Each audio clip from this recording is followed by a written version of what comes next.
to the Broomfield 101 Public Forum, Public Safety. This is the first year that we've had public safety added. Generally, we have historically done budget, economic development, transportation. This year we added enterprise funds, and moving forward, we'll have public safety. 2024 also brought quarterly updates from Chief Hempelmann. Statistics, updates, how we're tracking community engagement, community involvement, what the correlation is. Primarily, we're in the third year of budgets, which have prioritized all of our departments into three different buckets: critical functions, mandates, and obligations. And each one of those buckets allow our department heads internally to be in alignment with what those community goals are, and primarily the first community goal, which is fiscal sustainability. So we have been able to, through public works and public safety over the last 36 months, ensure that our public safety continues to get the resources that they need, not just with police officers, but additionally from training and those various pieces. So when we say training, the chief will talk a little bit about it tonight, but our officers have almost 6 times the amount of training that other officers have. And it's not just tactical training, but it's overall from the level of service involvement that our residents expect. Chief Hempelmann, we are grateful. City managers always say the most important hire that we will ever make is our police chief, and I'm a testament to confirm that. With that, Chief Hempelmann, she's going to provide the update that was given at council a few nights ago. We do have 2 community questions. She'll incorporate those at the end. And then staff, you have our leadership team from PD here, able to address and or answer any questions. We have brought our B Corps in-house, which B Corps is the multidisciplined approach. We've tried it over the last 4.5 years. We've iterated what the outcome. We've been reliant on outside nonprofits to assist with, and the B Corps is mental health and public health in addition to our law enforcement. Consistently being reliant on outside organizations and agencies proved not to be sustainable for the level of commitment and service that Broomfield has come to expect. So we were able to, through some budget modifications, bring that in-house.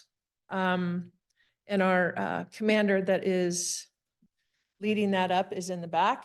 I'm sure that the chief will introduce the executive team if and when appropriate. And with that, I'll turn it over to Chief Hempelmann. Well, good evening, everyone. I'm going to use the mic only because I know we're recording this and it's hard to hear after if someone wants to review it. So I'm Chief Hempelmann. Thank you for coming. I wish that more in the community would join us. So I'm very honored for those of you that are here, and I truly appreciate that you're here to learn about what we do at the police department. I have a PowerPoint that I'm going to try to stick to, but I'll be happy to answer any questions when I'm done with what I provide you tonight.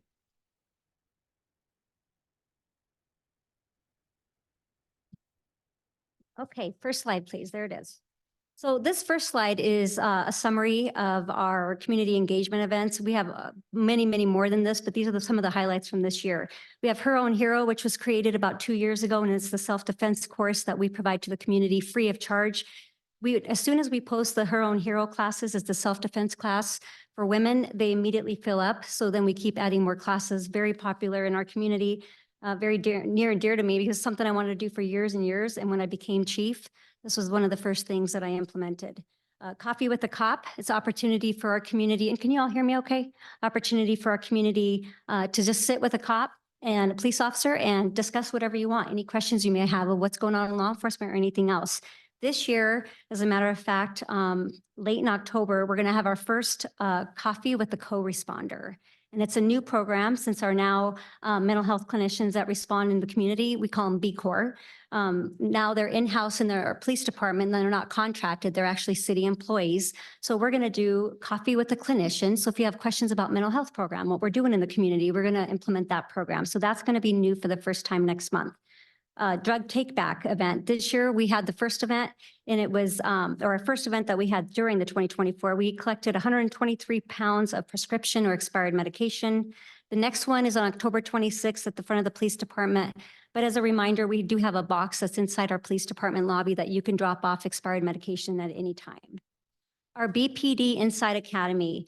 This is where you can sign up to learn about what police officers do. It runs from March to September every single year. Great turnout. We just had their graduation, learn about what they do. They get to ride in police cars and drive the police cars on a controlled track. And then we also have our Teen Academy. It's a one-week program that we do the first week of June, similar to Inside Academy, where we teach young teens what the police do and just basically give them a full rundown, especially for those that want to be police officers in the future. The pet microchip and vaccination clinics, we've offered several of these clinics throughout the year. It's exactly that. You can get your pet microchipped, and we provide vaccinations. On October 30th, we're doing another one of those at 3 to 6 p.m. at Front Range Mobile Home Park. And this time we're partnering with Colorado Pet Pantry and Humane Society of Boulder, so we can assist with vouchers to help your pets get spayed and neutered. Next one is the random acts of violence training. This one is one that's requested a lot, especially with corporations in the city and county of Broomfield. Not only that, but we also provide this to our departments in the city and county of Broomfield, and it's exactly that. So if a company calls and says, you know, we are concerned about the safety, we not only teach them the random acts of violence, how to run, hide, fight, but we teach them safety factors of if they have one of those fancy buildings up, for example, Interlochen that are all glass, just how to be safe when you have that kind of structure that is your business. And then last week, I was just talking to Mr. Moss here. We had the Chief Senior Walk. It was the second annual. We had about 50 people last year, and we had about 100 this year, and we walked with our seniors, and it gave them an opportunity to walk with our police officers and our command staff and our dispatchers and ask any questions they may have of our police department. National Night Out, it's a great event, and we house that at Broomfield Commons Park. And it's just a great event that brings many of our community members in to learn about the police department as well. As you can tell, the theme here is we really want to have our community know our police officers, our police department, and really get to know us intimately so that when we explain how we do things in Broomfield, it's not just the national climate, it's truly we are a little bit different in Broomfield, and that's something that I'll explain more as I get through some of this. So that's a little bit of the community engagement events that we have up there. You can see a couple others, but I'll kind of fast forward to the next slide. I'm going to transition into crime stats specifically to Broomfield. This first slide I provided is it's really diving into property crimes. So if you look at this, these stats come right from CBI's website as well. If you ever want to really dig into where we get these numbers, that's where we report all of our crimes. This slide compares property crimes for years 2022, 2023, and Q1 and Q2 of this year. As you can see, there's a decrease in total property crimes from 22 to 23, and then we continue to see that trend for the remainder of 2024. I'll dig more into this. This is just at a quick glance so you could see those numbers. Next slide, please. So this is digging a little deeper here. This slide shows Q1 and Q2 of property crimes for the 22, 23, and then 2024. The graph on the left, most notably, shows the total property crime is down 23.8% from last year. Motor vehicle theft is down 54% from last year. And I'll break down more on motor vehicle thefts on the next slide because that was such a big number in the last couple of years. You can see here that larceny continues to be the highest property crime. And when I talk about larceny, it's basically talking about what we call simple thefts or shoplifts. So a lot of the numbers that increase on this is the mall. Having a mall is going to bring the shoplifts. And that's really our highest property crime. The chart on the bottom right there shows the exact same information, except it shows it in a different format. I put that in a per 1,000 resident. So the total property crime is just under 10 incidents per 1,000 residents. Again, that theft, those shoplifts really increased that number, but again, it's 10 incidents per 1,000. I wanted to really point out robbery, for example, it's less than 0.09 per 1,000 residents. So that means that less than one resident per 1,000 is a victim of robbery. Next slide, please. On this slide, we're comparing those motor vehicle theft figures that I talked about on the previous one, 2022, 23, and Q1 and 2 for 2024. You can clearly see a downward trend in 2024, as I mentioned, 54% decrease. We talk a lot about patterns. We try to establish patterns. And one of the things that's really difficult in Broomfield is because we have not had very many of the same type of vehicles stolen. Our top 5 in Broomfield, our number 1 is trailers. And many of those are due to the construction sites, having new residential areas, having construction areas in general is why we have the trailers increase. However, interesting, statewide in 2024, just across Colorado, the top 5 vehicles that are stolen are your Elantras, Chevy Silverado, the Sonata, Kia Soul, and Kia Optima. Those are the top 5 in the state of Colorado. And I've talked a lot about the proactive measures that the police department has taken in an attempt to basically reduce crime. We coordinated with Kia and we did the ignition reprogramming event out at FSU. We also hand out locks and clubs as much as we can. We coordinated with the etching kits so that you can get your catalytic converter. You can get it imprinted. Educational community events. I mean, we have over 300 community events year to date here at Broomfield Police Department. Everything from what I mentioned before is Her Own Heroes, every program you could think of that's been mentioned, or when you look at nationally, we're doing it in Broomfield. And again, over 300 events just in the last year. I want to share one thing about property crimes. I think when we look at the deterrence and what needs to be done, we can't really weigh when a police officer is present and driving through a neighborhood. We can't tell, we can't really gauge or measure how they're preventing crime. But we know that their mere presence might give someone a thought to, I'm not going to hit this neighborhood. But we really want our community to be the eyes and ears and call us when they see things. And that's really that partnership with the police department that's so critical. And I think works so well here for us in Broomfield, which might be one of the reasons that we do have those lower property crimes. I always say you never bother the police. We're here 24/7. We're here to serve. And that's really the direction that all of our officers feel the same way. So I just want to throw that out there when we talk about those property crimes. Apologize, I have a lot of pages. Next slide, please. This next slide compares violent crimes for years 2022, 2023, and then Q1 and 2 of this year. As you can see, there are decreases in most categories from 22 to 23. And as with property crimes, if the remainder of 2024 stays on trend, we should see a decrease in violent crimes. So that's really good news here for our community. And I'll get deeper here on the next slide. Next slide, please. This slide shows Q1 and Q2 of violent crime for years 22, 23, and then this year. The graph on the left shows decreases in most categories in 24 compared to the other 2 years of Q1 and 2. And violent crime is down 21% from last year for us here in Broomfield. The chart on the right, again, shows the exact same information. It's broken down per 1,000 residents. The total violent crime rate is less than 1 victim per 1,000 resident in Broomfield. As for the 25 sex assault cases that are listed up there, all suspects in our 25 cases have been identified. They're all known offenders, and we do not have any stranger sexual assaults, which I think is very important to mention to our community. Next slide, please. This is an interesting statistic chart that I like to share with you. This chart was created to show the 2023 crime stats amongst municipalities that here at CCOB we reference. So we try to use the same municipalities when we're looking at compensation and benefits. So we use those same cities. This was, just so you know, this information was gathered as of June. So if you were to pull it up tomorrow, it could fluctuate just a little bit, but for the most part, it'll be very similar. The population used for Broomfield in this chart is what CBI uses. So it's just under 80,000. We know that here in Broomfield, at any given time, we could have over 100,000 residents during the week with employment, business, and folks just that commute to our city.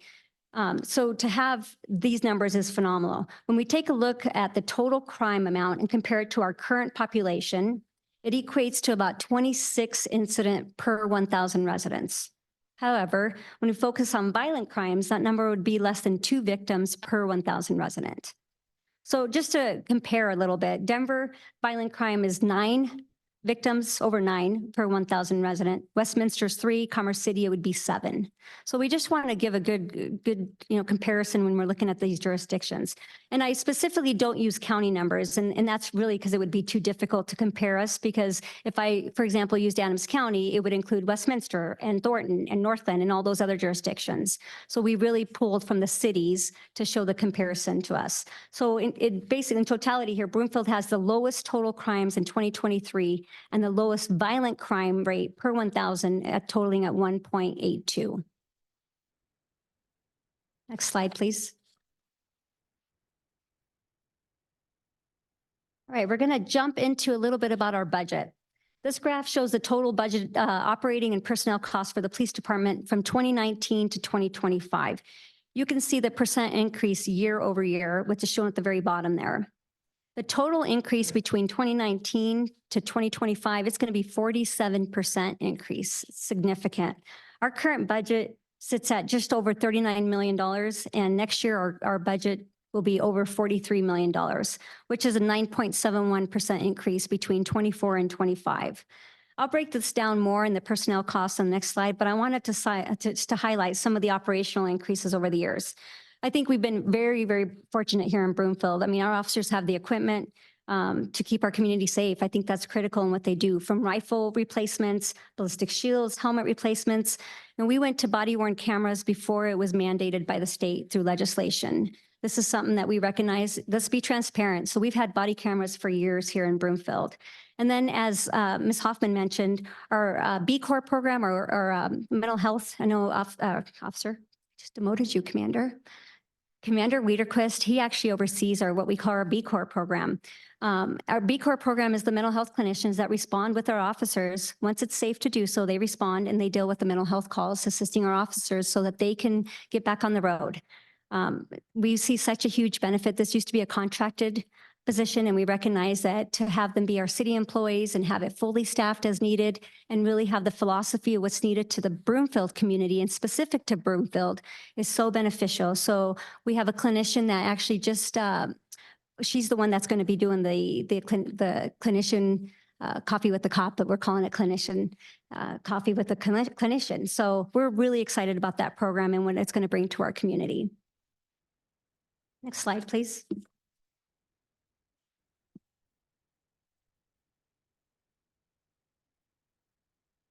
So this is really looking at our staffing or personnel from 2019 to 2025. We saw a 21.5% change over that time period. The very bottom portion shows the FTE and percent changes from the prior year. As you know, I've said this many times, we really try to keep a 1.7 ratio, which means 1.7 officers per 1,000 residents here in Broomfield. That works really well for us. So what I do every year is I look at our current population, I look at staffing needs, I look at what's working for us, and then move accordingly. And I'll get into more of this. In 2022, January, when I became a chief, I met with our city manager and recognized the need for a deputy chief, a third deputy chief. Having a detention center is significant for an organization, and we only had 2 deputy chiefs at the time. With the needs that we needed, we recognized we needed digital evidence technicians. We had body-worn cameras. We only had 1 digital evidence technician. And now when we have an incident, we have to redact certain things on body-worn cameras if there's juvenile information or critical information that can't be released. So we recognize the things that were needed. And I'll get more into some span of control issues that we had with supervisors on my next slide when I talk about that. So some of the 2025 asks I want to talk about. I really recognize that the importance of keeping our officers on the road and the support staff that is needed to do that is critical. So some of the positions that we asked for in 2025 is one is a civilian report writer. For example, if you had your home egged and you call your insurance company because there's damage, there's no suspect information, you have no idea who did it, they say, I need you to file a police report. So now you could contact the police department and speak to someone and get the information you need and get a case number for your insurance, but it doesn't take a police officer off the road making that phone call. So that's going to be a civilian report taker. The second one will be a civilian traffic investigator. We recognize that our traffic team is busy. And when they are doing what we call step assignment, special enforcement, for example, at a school zone, they have to clear if there's a traffic accident. And then that means that there's not enforcement at the school. So with this additional traffic investigator position, it'll be a civilian that could just handle traffic accidents. The next one will be animal services officer. We haven't increased their unit for quite a while. And when animal service is off duty or not available, or there's too many calls, again, it's police officers who respond to those animal services calls. Whether it's a barking dog complaint or a dog off leash, it's a police officer who will be handling that. We've also requested code enforcement officer. The code enforcement team hadn't been increased for 20 years. And one of the things that we recognize now is that they also help with our unhoused, and they're responding on those calls to assist so that they're the ones who are handling a lot of those calls. So I'm asking for an additional code enforcement officer. I'm also asking for a court security officer position to assist basically with the safety and security of any of the CCOB buildings, our court buildings, and our police department. And lastly, a part-time concealed handgun permit technician. This was a state mandated thing that happened where they want us to do more verifications when we're doing these. And there's very specific positions that we want to add to this because it's going to take additional responsibility for our current team. So those are the positions that I'm asking for 2025. And you can tell just from some of the feedback that I've given on the why behind these asks, it's really focused on keeping our police officers more on the road and less at the station and less just dealing with minor calls, such as the barking calls, the dog barking calls that I mentioned. This was basically a very high level overview of the many resources and personnel that I think are required to effectively operate our police department and to keep our community safe. So we'll continue to, we have challenging times, but we continue to look at what we're doing and continue to evaluate the technical needs and what we need in expertise and training, and that's continually our focus. Next slide, please. I wanted to share this slide. It not only has our contact information, but I wanted to quickly mention a program that you might want to be interested in, or maybe you're already aware of it. Lookout Alert is an advanced emergency notification system. It's used to send alerts to the public during emergencies, especially for severe weather or safety risks. So those of you who are familiar with Code Red, this has now replaced Code Red, and it's Lookout Alert.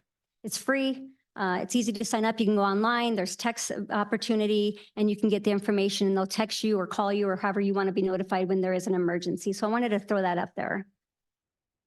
Next slide, please. And one last quick thing I wanted to mention, we are doing listening sessions with our police department. So one of the big focuses is I really want to hear from our community on what are we doing well and what should we be working on to improve. So we've been doing listening sessions. If you are able to and you have a little bit of time, an hour to 2 hours, we love for anyone in the community to join us during our listening sessions. There's 2 more that are going to be, they're not even dated yet. I think they're doing 2 in October. We would love to hear from our community. There's no other way for us to hear how we're doing until someone gets upset about maybe how we're doing it. I get a great deal of compliments as the chief from how my police officers are doing and how they're handling situations. But there's things that we can do to make us better. There's things that we hear nationally, and I love to share how our police department is doing. So if you're interested in those listening sessions, please join and give us the feedback that we need to get better. That is the end of my presentation. I'll be happy to take questions. Actually, I'll read the 2 questions that I received. I'll kind of give a quick summary, and then I can open it up if anyone has questions.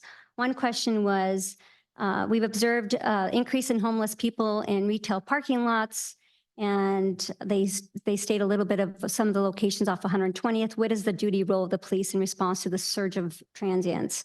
I'll be honest, I don't think it's fair to say that we have a surge of events, a surge of homelessness in Broomfield. As a matter of fact, Commander Galis, I was talking to him just a few minutes ago, and I asked him to pull calls for service, and they're almost about the same as last year, how we're year to date on our calls for service, dealing with homelessness, or what we call panhandling, or are they unhoused, or people experiencing homelessness.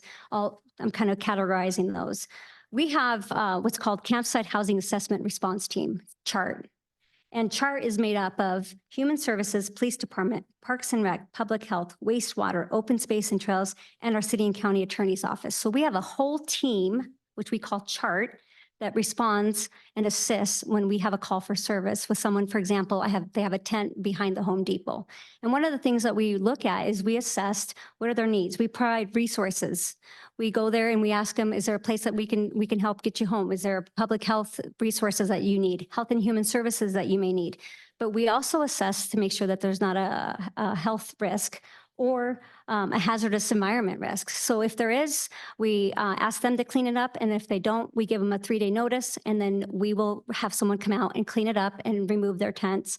And we also take their property and we make sure that we put those in a safe place so they can retrieve their property later.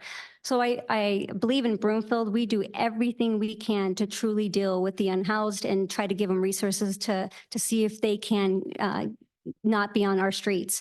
I think during the summer, it always seems like there's a lot more because it's warmer out, and then in the winter, not as much. But a lot of our homeless people, we're dealing with the same folks. So when we tell them they need to leave because it's been 3 days or they need to clean up camp, they just go down the street to Westminster. And then that happens the same way. A lot of them don't want our resources, but we still provide them resources as much as we can and to the ability that we can. One thing I have to mention, and I know not the popular response, but it's not illegal. It's not a crime to be homeless.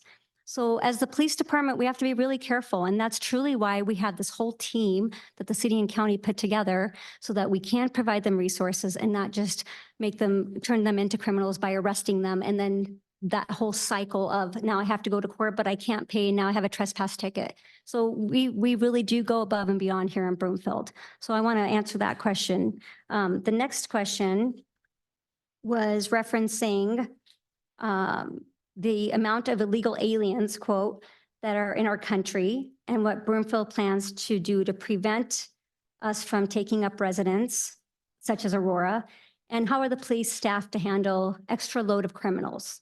So I can tell you this, if you commit a crime in Broomfield, I don't care where you're from. That's the focus, is we're gonna do everything we can to handle the calls for service, the crimes, investigate them properly. We don't ask people, where are you from, when we're handling any investigation or even out in the community. And at the end of the day, it's if you commit a crime, we're going to follow up, we're going to be thorough, and we're going to do what's right. And our focus is safety to this community. Doesn't matter anything else. I will say on a personal note, just from the focus of this question, we have not seen this huge increase of the information that's coming out of Aurora. We're not seeing that at Broomfield at the level that we see it nationally, even from Aurora. So I just want to answer those two questions. So that concludes my two responses. I'll be happy to take questions. It sounds like you have to use the mic if you use the question only because, like I said, it's being recorded. Does anyone have a question or? Thank you. I've got a couple. My name's Ed Moss. I live in Crompton Park. What are the plans for expanding the police department? I've heard that maybe this is better for the city manager, but I've heard that you're bursting at the seams. Yeah, I'll have city manager come up, but I'll be happy to tell you how we're bursting at the seams.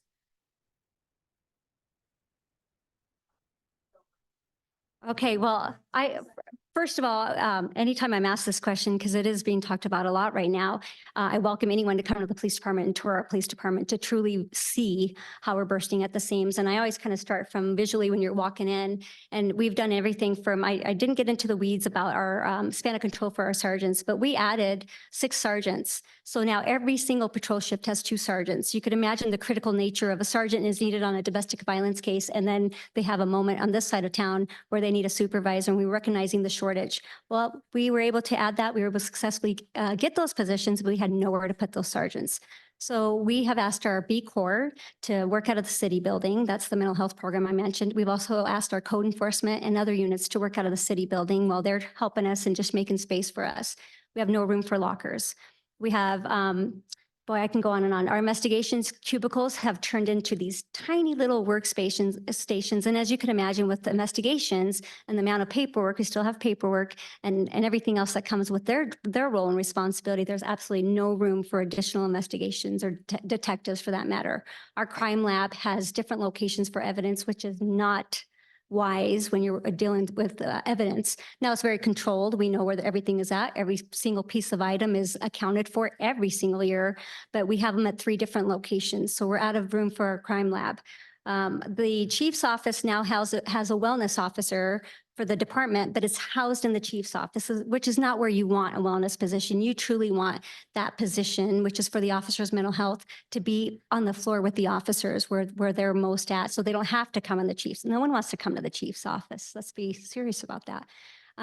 So if you look at even our legal advisor, who I see her in the back of the room, she spends 50% of her time at the police department. She has a cubicle and she's a legal advisor. We now have human resources that works closely with the police department, that works with us, also assigned to the police department. We don't have a place for her. So we have our deputy chief working out of the detention center so that she can take over his space when she's at the police department. So you can tell what we're doing is just, and I'm trying to picture as we're going through our building, how much we're out of space. Officers, really, the officers, their expectation is to be in their cars. That's their office, but they don't even have a place to lay their stuff down at. Our SROs don't have any space, and we expect them to be in the schools, but in the summertime when they're working the road and they do come out of the schools, they actually have, I think, a box about this big to store their stuff.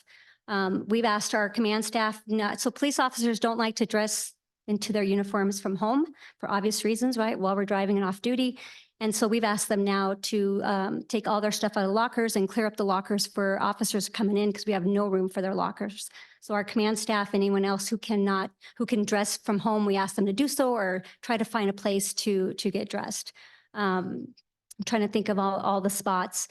I could go on and on. We are just breaking at the seams. Sadly, we had a critical incident 2 weeks ago and we have no room for interviews. So when we have a critical incident, our major case room is very small and dated. So we were using hallways and we were using victim advocate space. As a matter of fact, our victim advocate, where if you were a victim of a crime, there's a little area that we used to have, especially for kids. That was a little, TV, some stuffed animals, a place for the kids to hang out while we're dealing with victims of crime. We've now turned that into, it's literally the size of a closet. So it has a chair and a table. And so there's not even room for us to really assist victims properly. So a lot of what we do is once you get in the secure part of the police department is work in the hallway. So that's really what we're facing. We've just grown so quickly in a very short amount of time that we are just breaking at the seams, literally. That's kind of the summary. I can go on and on. Where did the officers write up their reports? Well, so we have a few stations, not very many, and because we don't have enough stations to report writing, we ask them to stay in their cars. We're also, one of the teams I didn't mention here is we have a special enforcement team that we implemented last year, which is a sergeant and 3 officers who really deal with the high crime areas. They actually pull data analysis and then they hit the high crime areas. They're in plain clothes. We have them working out of the mall right now, which they really should be working with investigations, but there's just no space up there. So as we grow more and more, and I'm adding these positions that I talked about, especially the civilian positions, which truly need a space because they won't be out on the field. We really don't have a place to put them. So that's going to be my concern in 2025 with the new positions.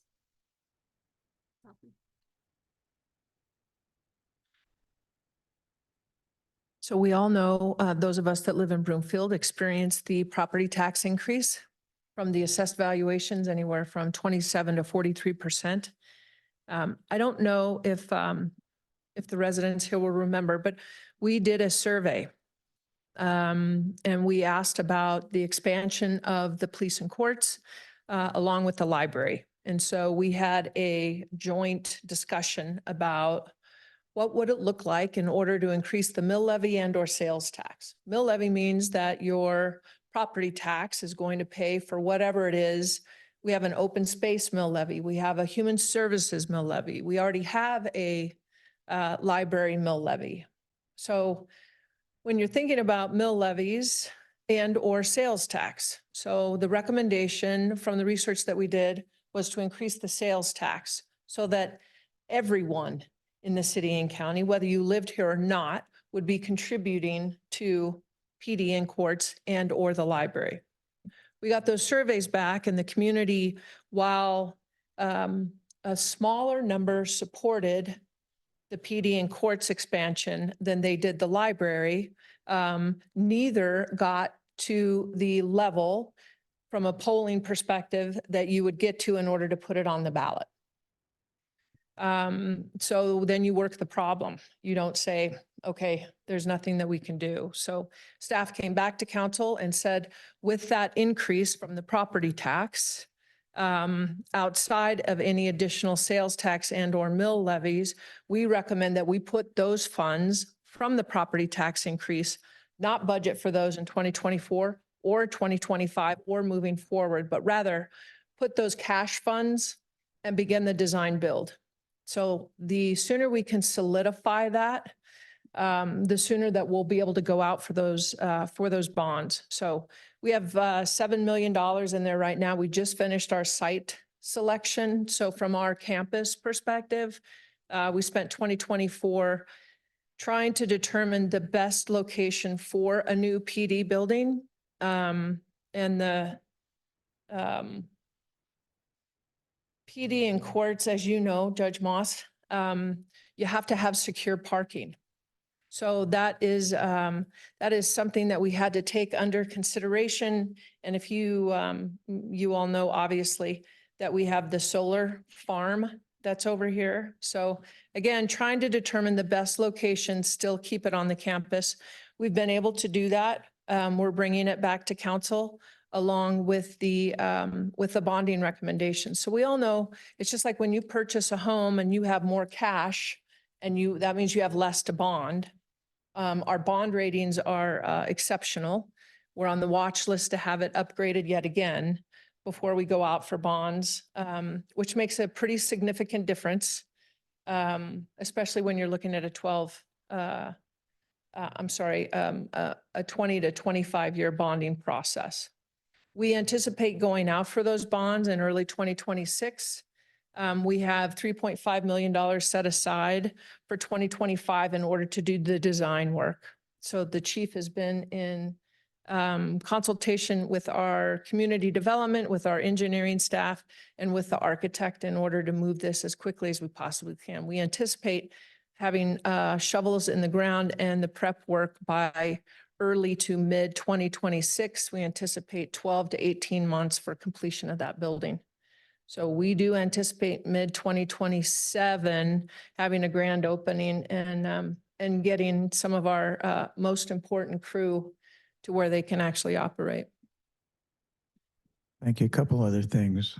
I don't want to say a prior life, but quite a while ago, I was on the post board, Police Officer Standard and Training Board. So when you said that Broomfield has 1.7 officers per 1,000, it surprised me. So while I was sitting here, I looked up some other cities, and these are 2023 numbers. The Colorado average is 2.1 per 1,000. The Denver average is 2.19, and Westminster is 2.4. So the numbers that you showed on the decrease in crimes over the last 3 years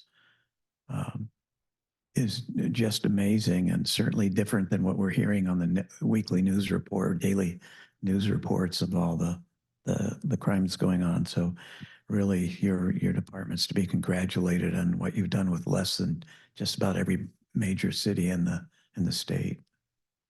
Well, I appreciate that very much. I appreciate you sharing that information as well. You want the slide up? Don't get us talking about how great this PD is. The crime stat chart? Yes. I Yes. think it's slide 8. Yeah, so yeah, Chief, maybe you can just go up there and highlight that. So Mr. Moss, to your point, although Denver has a higher ratio, Westminster has a higher ratio, Thornton has a higher ratio, they can't hire. So that is they aspire to have that ratio. They don't have that ratio, nor can they get to that ratio. So our chief, and a testament to our crew, while we have openings, generally they are because of retirements. It takes 18 months in order to get an officer trained and actually out and contributing. So you have the long-term approach is like no other department with our police department. And when we first saw this, Broomfield wasn't the lowest, but we knew we were the lowest. So we had to go back and say, no, wait a second. And so Chief re-pulled these numbers.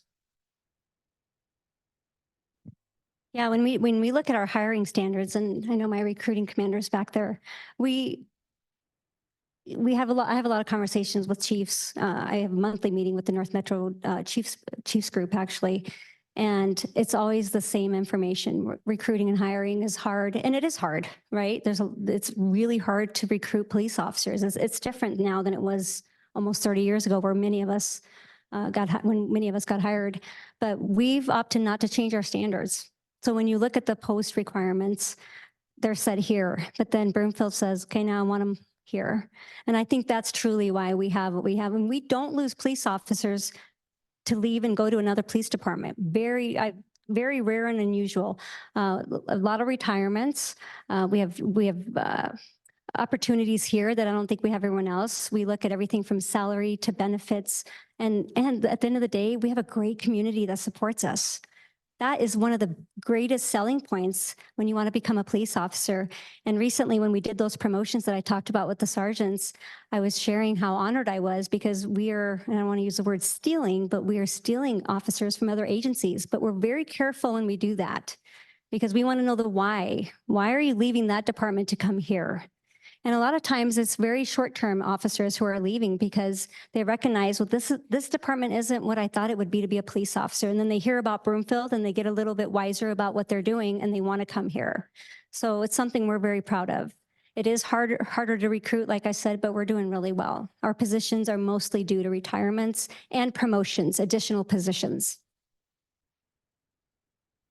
That answer your question, Judge. Thank you. Any other questions? Yes, sir. I have a couple of questions on that last one. If these neighboring communities have higher ratios of police to inhabitants, but they really aren't there because they don't have the ability to hire, then you have to compare us to some lower numbers, don't you? What they're really at. Help me understand what you're meaning. Maybe I didn't understand that correctly. If we're at 1.7 and a neighbor is at 1.9, but they aren't there because they can't hire, well, what are they at? We don't know. You know, I really don't know, because I have to really look at what are we doing that's working. And like I said, I meet with the chiefs, our commanders and sergeants, and we have great relationships with other agencies. But I think a lot of it has to do with what we provide. And when we go to these recruiting fairs and we go to colleges, and we're all over the place, even at the mall, wherever someone may want to look for information about working at Broomfield, we try to be there. We're competing with the same small group of very good qualified applicants. And I know I was having this conversation with Commander Spila, who's in charge of recruiting, and he actually last week sent me a picture when he was at a recruiting fair, because one of the local police departments had one of their police officers and they were wearing like a t-shirt and jeans. And so he had sent me like a funny, haha, this is what their recruiting looks like, and look at what our recruiting looks like. So how we show up matters, right?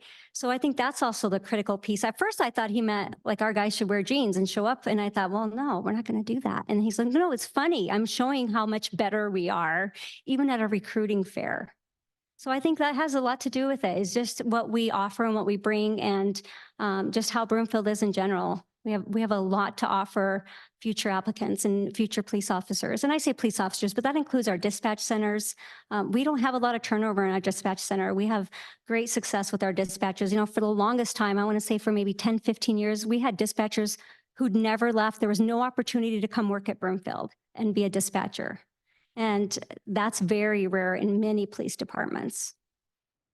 So is it fair to say in that example, if we're at 1.7, a neighboring community is 1.9, they really might be at 1.5? Yes, We don't know what it is. we don't know what it is. Okay. Right. And the numbers that we use, we really try to keep at that ratio because we know that works for our community. There isn't really a set standard. We just know in Broomfield, that's a good ratio to have and it works well. Okay, and then getting back to the question of the illegals that are in the community, we know there are a few. But we also know that in the country, we might have anywhere from 20 to 50 million people that have come in through the borders and are illegal. With numbers that could be quite large, and the ones that are the criminals in there are the ones who we've got to be concerned about. I think more of a long-term view is what we need to take.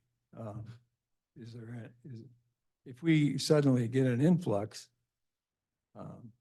maybe it's sudden, maybe it's not, but let's say it's like Aurora, that's fairly sudden, I think. Springfield, probably not so sudden. Have we got any plans to handle an influx of criminals that's rather large? Well, I think I always have to be prepared on any amount of criminals, wherever they're coming from in our city. And we do a lot of training to prepare for everything from active shooters to rioters to First Amendment auditors who may show up and cause havoc, for anyone inciting a riot, you name it. So for us, our response has to be the same every time, that we're front and center and ready to deal with it, whatever it may be. And the training is the same for us. It doesn't change anything if we have 10 or if we have 100. If we had to and we had to ask for additional resources, we get it. We have the equipment and the training we need, or that we have right now, and it works for what we're doing. If we had additional, it can happen tomorrow. If we needed additional resources, we'd get them. But we're prepared to react to, I don't want to say an amount because you'd never know what that looks like, but it really comes down to the training, the equipment, and that our officers are prepared to handle any type of criminal or any kind of criminal activity that comes into our city. So I can't put a number to it, but yes, we are prepared, but it's not just because of the illegals, it's because of any crime that could come into our city at any given time. Yeah, I think the real question is, what philosophy does Broomfield have? It's not for you. It'd be for the city council, I guess. How would we handle an influx of illegals? And I don't know. They were going to look into that a few months ago. I never heard. Did you know? I don't know the answer to that because really my focus has to be on just dealing with the crime piece of it. One other question. You mentioned catalytic converters. How Yes. does that program? You know, it's okay. The problem with it is that if you get, let's say you get the etching on your catalytic converter, you'll benefit when it gets recovered, right? But by then you've probably replaced your catalytic converter and you've done other things, but at least it helps us to identify suspects. That's the big piece with it. So that we can say, okay, this is a victim in Broomfield and he or she was a victim, their car was stolen or the catalytic converter was stolen. And so then we can trace it back to where it occurred and then maybe get leads to really figure out who's doing these crimes. One of the things I mentioned earlier, it's a very small amount of people doing a lot of the crimes. We see that with the borders between Broomfield and Westminster and Adams County and all the agencies that touch each other. And we cross-reference that. And our detectives do a lot of that work where they're going into other cities and they have such great relationships. And one of the things that I presented at council just a couple of weeks ago was I gave them an example of 2 different cases. One was where we identified suspects that were doing actually, I think they did 6 different burglaries here in Broomfield. And when we got to the root of the GPS warrants and the warrants at the homes and uncovering all the property and evidence or the property from the victims and property and evidence, and we were able to clear up over 50 cases from all these local bordering agencies from just 6 suspects. So that's really the work. And that's why that special enforcement team that I mentioned earlier is critical because they're the ones who are saying, okay, I've seen this crime pattern and this crime pattern, and we think now they're in Westminster. And they really go on the hunt, if you will, to ID them, follow them, track them, and then help the detectives do the warrants so that we can figure out the story behind. They did this hit in Broomfield. They did a burglary. That was one of the big cases. Was they had GPS. We had GPS their car for them being suspects in another case. And what we discovered is, oh, look at this. They were in Broomfield the exact time that this burglary occurred, and their vehicle was in Broomfield at this burglary and this burglary. Okay, now we got a lead. And that's where the work is. So that's really how we're solving a lot of the cases, is by working together with all the multi-agencies and figuring out what's going on. So it's the focus of getting those bad guys or gals who are doing the small amount, or the bulk amount of them, or just a small amount of people who are doing them. And we recognize that. Even when I was a young detective, we'd have the same offenders over and over again. So it's more help to you guys than it is for the owner. Individual owner probably would never benefit from it. Well, if we could get it back, it might be beneficial, and it might help with your insurance situation. So it's full circle, though. Yeah. Well, is that, you have any involvement in getting it etched, or how does it work? Well, so the way it works is we coordinate with CBI, and they come out and they have an etching kit, and they give you like a club, and then they etch your catalytic converter. That way it's got the VIN and all the details as to who you are. And that's how it works. And we set those up. I don't know if we have another one set up right now, but 3 or 4 times every year. We've been doing them for the last two years. We've done that. Yeah, and we usually show it. We put it on Facebook, social media. We do it on Broomfield website, The Voice, Broomfield. So we try to really publicize it when we host those programs, and we do them right here in our police parking lot, just by the courts. Thank you. Yes, you're welcome.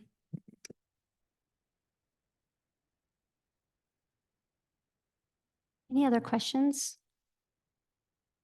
Thank you. Feel free. I want to just tell you, I have Deputy Chief Clement. He's back there, and then Commander Mike Spila, our legal advisor. Christina is back there, Koshada, and then Commander Galis, he's got the chart program. So if you have homeless or unhoused questions, he's the guy standing up back there. He actually coordinates that. We have Commander Nick Sprague, Commander Wiederquist, who can answer the questions about B Corps or our mental health program, Deputy Chief Mark Goodell, and then who's got investigations if you have questions. And then we have our detention commander here, David Waltz, as well. So please feel free if you have questions to touch base with any of them. I brought them here just for that. So thank you. I appreciate you all being here.